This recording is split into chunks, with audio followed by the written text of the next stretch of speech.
Voilà, nous sommes là. Nous, Dembanza London TV, vraiment, on a souci de la ranango.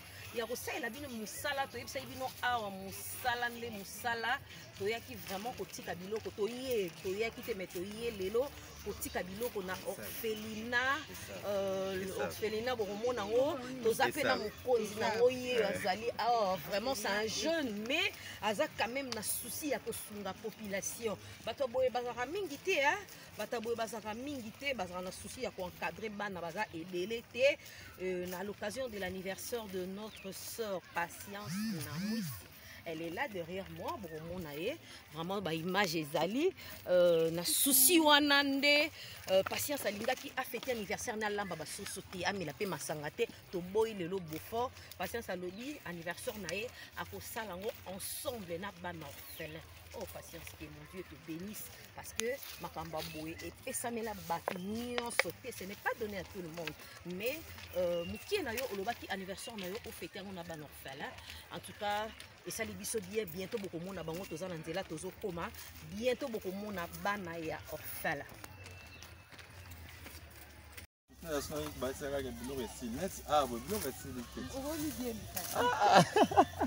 Niko ngamo ndio naanza kwanza na pia bashara na bashara na tunataka baba ndio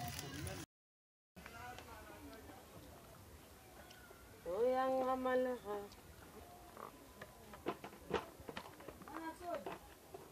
5991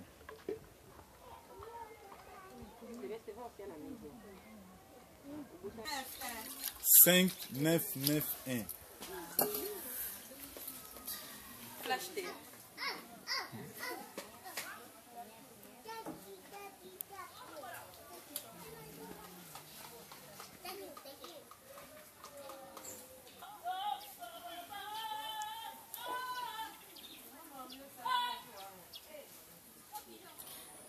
'Papa, c'est que ça n'est pas comment bien tous en nous pour tout t'es déjà tout comme déjà j'espère arriver sur le monde là-bas déjà tout comme il y a toujours dans la carte par il y a l'orphelinat déjà ils savent on a déjà tous déjà awa j'espère la présence à bana déjà et en gros déjà au monde a déjà bana voilà nous sommes là comme vraiment orphelinat yango bana baza et belé vraiment nakati awa papa bonjour déjà to pesani bonjour bonjour encore merci beaucoup voilà toyé l'orphelinat c'est vrai le anniversaire il y a des connaissances patience na moi autrement dit moi si yambika donc à ce là qui koya ko fêter ensemble na bana orphelinat c'est vrai orphelinat oyoye a ponaki aya ko fêter na bango aya ko sunga bango eza orphelinat na yo. Je sais pas si vous avez quelque chose à dire et puis essayez un peu de nous expliquer et banda ndeni no laleka bolamuki olobi tenga lelo nde naza bona komi papa banebele biso sotoya ou bien to sande. Ok, merci beaucoup. J'espère que pour ma patience, ce n'est pas la première fois. Ils ont deuxième arrivé naie. Bayaki na ndeko nanga Catherine de Bongo na France nzamba lola amonae. Nde tant ba koma ki première encore arrivé na bango awa problème difficulté ba kota bisaki bango passe. Azaki nangwa mingi te malobi na kiyi. To koto to keto pesi promesse mais soki nzamba sungi biso na monke to kozonde to kozonga donc eza deuxième arrivé nae. Bon koloba ke kolala kolamuka kosa eloko nyonso ezalaka eza lokwa vocation mutanzamba kolobela mutabiti na lingi eloza la pasteur na lingi eloza la sango za la boyo za la boyenga eza vocation on nzambe depuis de la France que non nzamba eba déjà que non ngai Patrice Lumumba na zalelo papa moko bona kobokola bana oyo bazala ba orphelin o na nzela na nzamba ko sala bango bakoma pe batu. Toyebi ke batu bakoma ko eskoki batu mingi azo un groupe de enfants atie azo ba photo publier abiaza na ning mais biso toza batu o eza musala o to sala toza na ordre na nzambe puis toza na ordre na l'état toza na statut eza ONG koni toza ba document judiciaire nyonso o nyonso zo senga ke toza na problème na l'état te donc eza musala ya biso o to bandaki on a bandako depuis 2010 et puis na l'état ndina bima ko za ba document ezaki na 2017 si je me trompe pas c'était le 13 mars ndé toza ki ba document wana ndé tozala ki na place à location compte tenu ya difficulté ba moyen parce que ndé nazala ki musala ezala ki susu ndé ezala ki tende senga que non to koma bango esika otokomi esika otokomi eza vraiment difficile parce que ba tout mingi ba ki maka nsuma distance azomona kaka na ya vous avez la commune nini? Nous sommes toujours dans la commune de Mongafula, précisément dans le quartier Plateau de Porcer, autrement dit Tchad 2. J'espère ça juste quand on a compris ça. Donc, ce qu'il dit là, Plateau de Porcer, au Koma Mingi Penza, on a essayé la Mingi là qui s'installe frontière na qui s'installe. Na commune na Kisenso. Donc des places hautes les adresses aux SICA peut-être que tu as une adresse à Kala, les adresses aux SICA parce que les amis SICA ont besoin de côté aux exploiter momentanément parce que tous en ont moyen et les amis sont sur moyen to ko bima libanda pour tous les SICA moko ko permettre arriver à obtenir ces à la bienvenue. Vraiment batunio sobolambaka de Mbanza London TV vraiment le lot oyaki kostala bana bandeko na biso baleki bazalaka na orphelina oyo eza kande toyebisaka bino na émission nanga ya tolobela nyonso avec Nadia GB bolandaka nga heure nyonso na Mbanza London TV na yebisaka bino tokotaka partout toyembaka batutu tolataka ba casquette nyonso toyembaka ba politiciens, les artistes, le musicien, les comédiens, ba pasteur batutu. Abonnez-vous massivement na Mbanza London TV nde bokuta makamba bo lelo ndeko na biso Patience na musi alingaki ko fêter anniversaire nae na bana orphelin. Bonjour Patience, ça va? Bonjour, j'ai déjà Joyeux anniversaire. Merci. Oui, cette idée est longue parce que tout ça na biso moi likoso moi Beaufort banini lelo ngala kamo na tango beningo lobi lelo likoso ezate Beaufort ezate ngabi c'est quoi cette histoire? Oh, je vais fêter avec bana bazaka na orphelinat. D'où est venue cette idée là? En fait idée wana eza na yekaka te pona eza anniversaire na ngai na yaka totala bana oyo déjà eza première fois te ezaka ki motema monza mapesa na ngana na décembre seulement contretemps sala ki na te ngana fêter na bango ensemble c'est le contretemps ya kuna ba jour anniversaire na et ratete na ya komona bango ni na baki na songa lisusu na mona bango ya na ba mutuka malade so ba ekino santé bien te mais maintenant tout monde ko évolution moi ça va en tout cas pour ya awe c'était pour toi nango maman nango te yo yebi ezaka que tozo bunda pe kaka oza motema o sonzamba pesi o motema ngo okokaka te nzambe so apesi o motema ya koselela bato bolamu atoa nango moke osa parce que bible lobi linga moninga na lokwa o milingaka donc ndenga na milinganga moko na lingaka bana na nga misato na bike bana na nga nyo ba feti na mama na bango te na feti na bana moko o bayibi ba mama na bango te ndi na lobiki na ya na kofiti to kabona ta mo muki o to na ngoto na ebele te parce qu'il y a ebele zwami te so penza mapesi makoki ya ebele ekuya parce que bible soit fidèle dans les petites choses et Dieu te fera mettre de grandes choses. Amen. To bandi ko la kisa symbole ya kozalaka na bango ponga vraiment moi chauffeline nebi papa na te pa kufanga na zala na bitu linga ka ba fele makasi na ba fele linga ka ba vraiment na pesa ba affection nga na za grâce ya ko na ba sœur na ba frère na ba jeune kolo ba pesa nga affection bele parce que la bana mususu ba zu opportunité wana ki ya kozana frère sunga été CRT donc ba kola kaka boye yango er moko fuko pesa bango affection komona na bango bana lo bana Berthe masamba bana bango yo soko moni ki lisungi ezali ozumwa infando ki na ba Dubai ba Chine mani c'est bango carton penza bi Patience to kitikanga na orphelinat wana masamba na yo sikayo voilà papa Patrice yonde ozala penza tout alikam. C'est pas facile pour encadrer Banaboui. Moi j'en ai deux, déjà ça fait mal à la tête. Tu verras, Samantha t'appelle, maman j'ai fait ça. Et Doxine dit, maman amène-moi ça. Maintenant toi tu en as plusieurs, Vaza et Bélé. Est-ce que tu peux nous dire déjà, difficulté nini okuta na kanango kubate la bana ya boy oyebi mutu na makona bango te mais bolingo o ya nzambe eza kati na yo ondimi quand même ko encadrer bana boy ba difficulté ni okuta na kanango.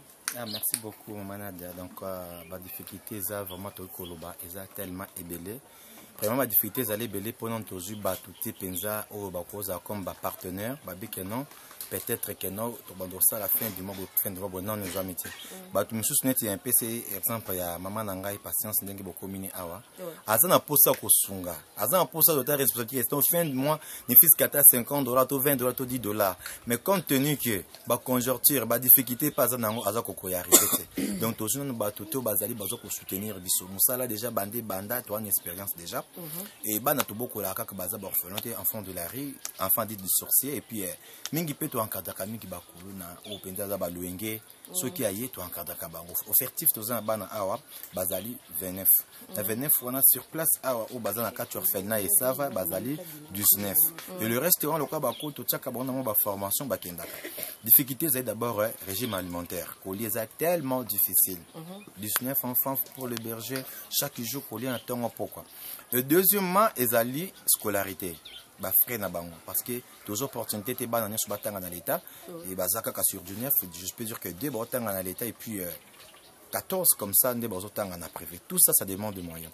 Et troisième difficulté ezali ba difficulté comme ka subitement, peut-être moi na malade. Oui, je suis un corps médical mais nazali pe ne sikato na ko ba que peut-être le monde ne comme pas ce cas boki o sali trouver sur ce moko. Et c'est ngabiso bakisi au son bakisi, moi on est face à l'examen parce que moi je suis clinicien, mais il y a un clinicien laboratoire. Au cours ça examen, tout ça demande tout ça de moyens. Donc tous les difficultés ça tellement vraiment oza moins belé pour ça sous-entendu au peu comme la kabiso subitement na mwana cause peu problème moko comme peu ezaka kabana otoboko balia kate j'espère bande konanga ina diamoni moko ba difficultés ça milieu peut tous aller un peu fermé bana bazali baza pas malation tous akape na facilité olamba poto pour na kolambela bango malheureusement le ko ba moyen ezali te ba poto ko ba délestage si peut-être kende konanga pe tout un saint libako na nzela ya bande kona biso ndenge ba kosunga biso bolandi yango en tout cas boya to tia maboko na musala oyo eza musala moko boye o ngana to luka bokonza likolo la chair est pauvre de to zoluka esprit za dur esprit ko za dur na ba action na biso to sa puis to ba action to tia wapi to ka ki jésus ça ki biso ali mbuma babwaka kana mabanga mala ya mabe bota kapete pour boire ki pe na nzube mais oyo eza soko boire ki za mabela malamu yoko ko komona ba résultat tant ko pesa biloko na ko komona amélioration j'espère maman patience tant ba yaki tour liboso ba mona ki santé za ndem suton ba komi do ba zo mona bana ba ko bénéficier oyo ezali ba dona bango oyo ezali ya bango. Et puis, bango bazali ba bénéficier à numéro 1 et ce peut te permettre que biso penser bon to bonga parce que ça musala to bomba te vraiment on a ko ba concernant ba difficulté et ça juste oui papa papi c'est ça la batu belé ba ça ba bongo ce qui ndenge ni ba ko atteindre parce que ba boss de brine original je vous salue papa bata mongo baza ebele na mboka oyo ba ogi ki passa baza ba Tommy Tendai ba docteur Christelle baza ebele est-ce que okoko pesa coordonnées moko o ba ko mona yo facilement numéro téléphone adresse surtout mingi numéro parce que Facebook ba comment ba escroc mingi mais numéro to yebi keto kozwa yo moko vraiment na téléphone. Merci beaucoup maman Nada vraiment en tout cas numéro téléphone vous allez contact vous allez direct au ce que vous bengo kozanga moko Patrice Selmomba responsable ils savent ils allez na plus 243 82 37 32 991 plus 243 37 32 991 wana soko bengi directement au zwanga ya contact toko ebandeni toko sala na ona ba initiative au zananga malamu na ma onyo so lingo ça en tout cas toko za la disco pour na ko yamba bino parce que bana baza na posa ya affection ya mutu nyonso ils sont portés à tout le monde donc justement ça je pourrais dire merci beaucoup. Voilà en tout cas tozaka kana orphelinat awa ba maman bazebele obedi siala.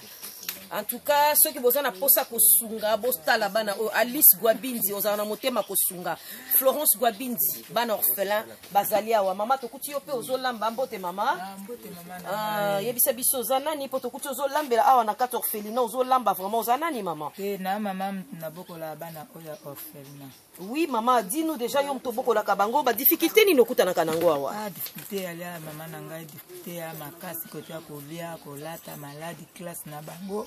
Donc ils a pensé à passer ma casse soutenir les années. Voilà, tu peux lancer message na batu nyonso bakolanda émission oyo biso na chaîne na biso de Mbanza London TV totalement partout dans le monde. Alors meka un peu ko lancer message na batu nyonso bakolanda émission oyo ba meka lisungi na bino batala pe bino. Merci en tout cas na pesi nzambe wana merci mingi ndenge akambi bino ko yakutana na biso bao bazolanda biso vraiment nzambe atushe mitema na bango comme ça ceux qui pas épé au monde na biso to kumisa pe ka nzambe wana donc na pesi penza nzambe wana yango ne pesanga sufi kotala bana oyo nde na ndima penza ke na sala kamsalango ba difficulté ebelende na expliquer bino côté ya kolia côté ya kolata na bango côté pe ya maladie côté pe ya classe pana na botala nano quantité kutu bamsusu baza wana te mosusu ndenge aexplike bino wana bazonga mpo makoki eza te na baoyo mpe baolanda biso na nzambe wana tushi ata mitema na bango misala bolingo yango bana oyo bakufela batata bakufela bamama nde susi wana vraiment nzambe wana atushe mitema na bango vraiment napesi mpe menesi mingi na bino mpe ndenge boye lisusu kotala biso vraiment napesi nzambe wana menesi makasi. Voilà, merci maman. En tout cas, Batunio Samité Mamala Mamboko. Bana, tout ça vraiment la fête, hein. Les anniversaires, il y a maman, patience. Donc on peut déjà manger des biscuits, on peut prendre des jus. Beaucoup sont rabachi, hein. Bon, mais là déjà, beaucoup de jus. Où sont les biscuits? Voilà, on peut manger parce que c'est un anniversaire. C'est vrai, il y a un peu de couture awa. Couture awa, donc c'est là. C'est vrai, il y a ce collier, il y a qui on a acheté. Il y a 15 ans. Malheureusement, papa m'a abandonné pour soutenir moi parce que na intérêt pour na kotanga classe à soutenir moi na 6 classe na 2015 na atindeni nga lisusu mbongo na transport na zone awa bon ba problème vraiment akutanaki na mingi nazalaki na kama ya opération mais vraiment asalaki nyonso pour que ba intervenir. Voilà, on peut que nini na batu nyonso ba kolanda émission oyo. On peut lancer un message nini pour na orphelinat. Merci maman. Bon pour na orphelinat na biso tozana ba difficulté moi mingi mais ba oyo nyonso nzambe ma akotoucher bango il faut vraiment ba soutenir biso. Awa na kati ya orphelinat exave. Voilà, bana basa ebele to interviewer kaka deux. Basa vraiment ebele. Yaya bonjour. Maman je yango. Bonjour nani? Paulina, tokutio awa na orphelinat na bino oyoyo. Okoki koloba nini batamite mamalamu baza ebele na kata Congo à l'extérieur du pays ba papa Gabimbu tamona muzombo bazaka na balonto. Okoki koloba na bango nini? Ceux qui batali loko basa ila bino nini? Vraiment, j'en suis merci. Papa Koto, ça est bien fait, mais quand il y a une chose à la difficulté, encore une fois, j'en suis merci. Mais bah tu vois dans la mission biso oyo ba kanisa la biso pe yaya okolo bapelo komoko parce que biso tamita malamu parce que biso au difficile à l'école ni au déjà bien tout pe makambo tout ça ni parce que yaya basa ila bino nini boza na besoin nini loba mwa makasi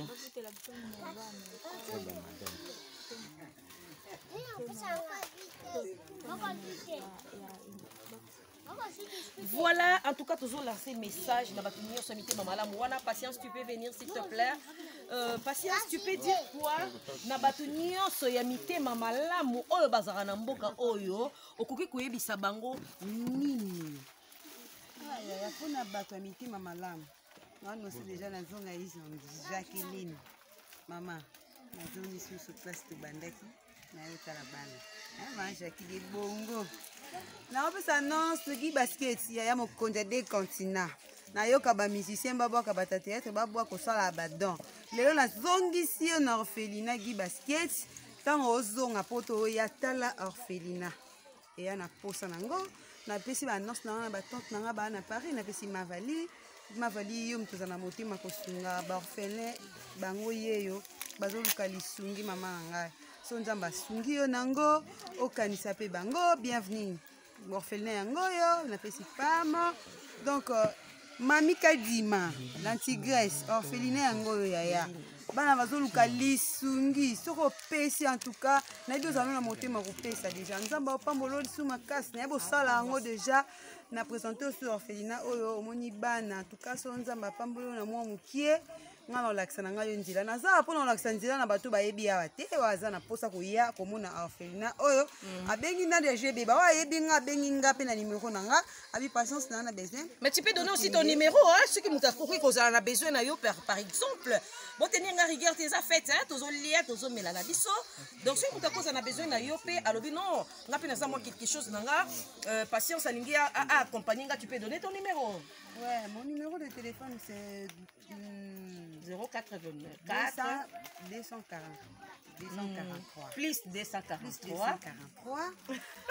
84 0 164 160. Plus 243 84 0 164 160. Bato bana possibilité ya kotambola te bakoki obenga nga pe na bengi Nadia GB ok tozwi babiloko ya kotinda bana besoin ya kaka bilia te bana besoin mpe ya bilamba okokoza na banwa bilamba olobi ke nazwa bilamba na tinda bakozwa bakokozala mpe na besoin ya mbongo mpo fu bafuta mpe frais scolaire esala mpe bango bien okoza na yobi te nga nanga na depo na nga esa na basemoule banini ya kozwila bango lokwa na kopesa mbongo te nazwila bango ata semoule na loso nyonso ekosala kaka malamu mingi ya riete eloko yango yango oyo tosala kaka na motema oyo nzambe apesaka biso tosungaka deja na nzela bailo para na bambongo bailo pazala na bambongo ape na motema osunga asungaka deja na banzela apesaka bato bayakaka na kaka tolie ete apesaka sala yango deja aza pe te soki aye amoni mpe evre oyo esunga ye mpe mbala nsima so na bina ye akoki mpe kosoutenir mama azwa mpe oyo bakisa kuna okende kopesa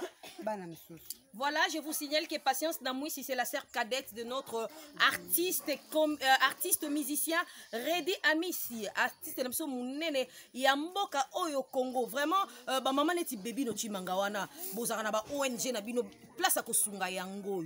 Regardez un peu ces enfants. Bazan a besoin de souliers. Tala oya, ça vraiment bébé makasi innocent. Ayebi et l'autre côté. Regardez-moi les enfants. Bazan a besoin il y a les sungi. Ceux qui bo sungi et que ça la bien. Ba maman Odile na ba Paris wana vraiment ko sunga bana oyo. Bazan a posa ko sunga. Ba maman Juliette Castello bazali ba maman Marie ba boutique ML na Kasavubu wana. Bata ko sunga bango yeyo bazali ebele. Papa Dodo yo zakana motema ko sunga. Tommy Texas. Docteur Christelle Pembele, naibi ke yoku to sunga na yo talaka te. Maria, bato sunga bangoyo.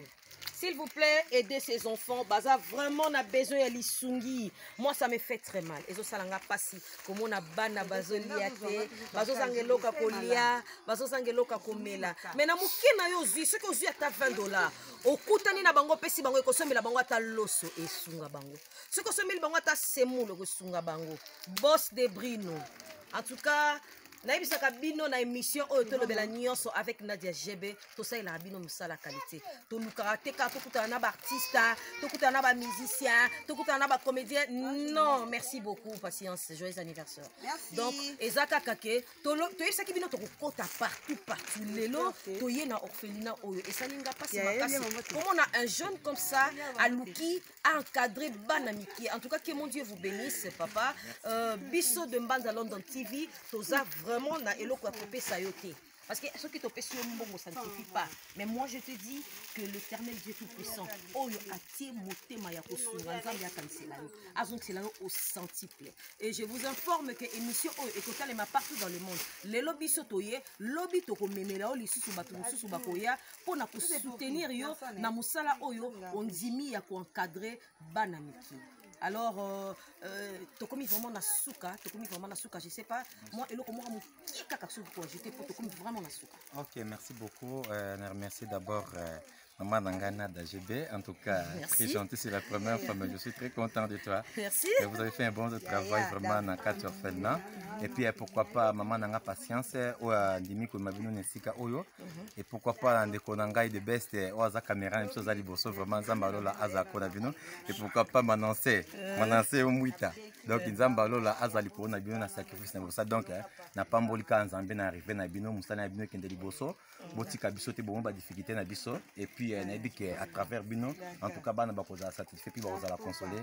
Merci, que Dieu vous bénisse. Amen. Voilà, vous pouvez encore chanter quelque chose. Tu veux dire quelque chose là? Ouais, je voulais dire à Berthe Massamba. Berthe Massamba. Oh, maman sociale au sougara batu makasi olinga mona mutu na pasi te. Bana bango yeyo ba orphelin. Massamba Berthe. Bana bango yeyo. Massamba Graste. Massamba Graste. Oh, Massamba Berthe. Tonji. Yango bana ba orphelin bango yeyo. bazozela soki loso moko eya na obi oh mama Berthe Masamba na tindeli bino misala bien makasi. Voilà, ça n'est fini pour aujourd'hui. Là, je salue encore mon boss de Brino original. Je vous salue, papa, de best swag. Manassi Bouita, j'espère qu'elle a gagné.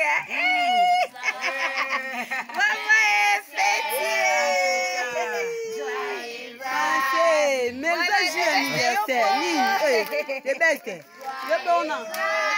Voilà, je salue tout le monde. Abonnez-vous massivement à London TV. Vous